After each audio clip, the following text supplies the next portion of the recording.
Greetings, this is Cosmic Kev with another edition of the Planetary Persuader. This one is for the 10th of January 2020, you know, and that's what hindsight will be once it's 2021. We'll be looking back at 2020. That'll be so funny. Anyhow, what's significant about today is that we're having a lunar eclipse today, folks. So if it feels a little weird and woo-woo out there, yeah. Lunar eclipse, they happen, and it happens at 11:21 a.m. today, and it's in the lunar mansion or nakshatra known as Punavarsu. So what do we know about Punavarsu? Okay. So Punavarsu symbol is the quiver that holds arrows, and its ruling deity is Aditi, which is like a feminine goddess, and it's a personification of everything refined and feminine. Now Punavarsu is ruled by Jupiter.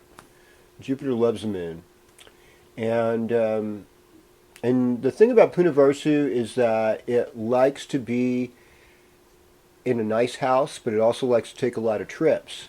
And so the quiver is the abode for arrows, and some people use the arrow as one of the meanings of Punavarsu. So something about this full moon is about reaching our goals and being there with our goals.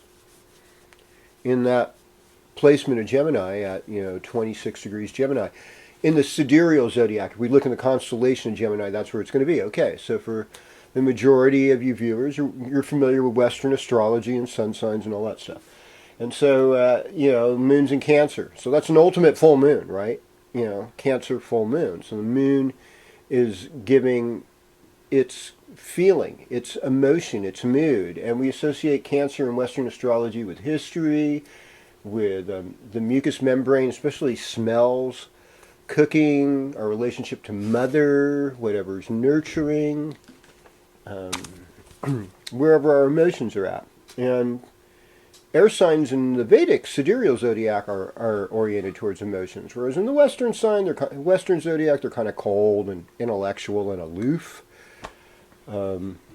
So that's where that's at today. And we have a lot of aspects today with the moon. This morning we had the moon trining Neptune. That's a pleasant position for it to be in. The sun and Mercury are combust this morning, so they conjoined each other at 7:20 a.m.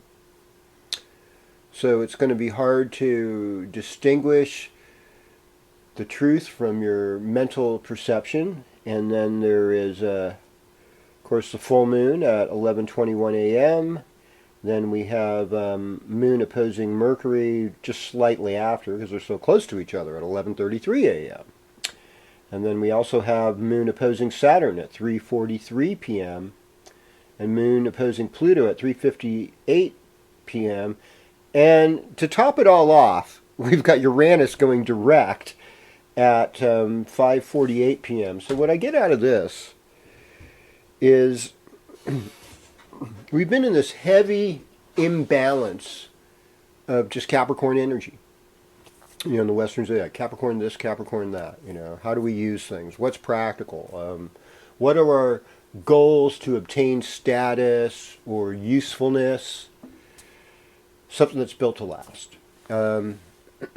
That's all going to be challenged by the moon today. It's like, this doesn't feel right. Why are we doing this?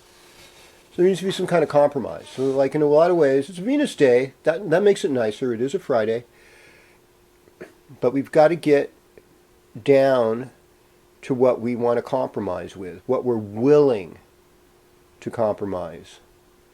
I would say compromising on the environment in this time period would be a big mistake. Compromising on the fate of poor people would be a big mistake. Compromising on the fate of rich people, now there's something that seems like there's a little bit of slack there. They're going to come up okay, probably. So I think that's how you kind of have to work your compromises, is who can afford to lose more than others. That's really what a good compromise, and what area is going to enhance the majority of people versus hurt. It's a big question, and it can get philosophical, it can get political, it can get a lot of different things, but it's something to think about today. Anyhow, that's a lot of stuff for the introduction today. So without any further ado, sign by sign, your astrologer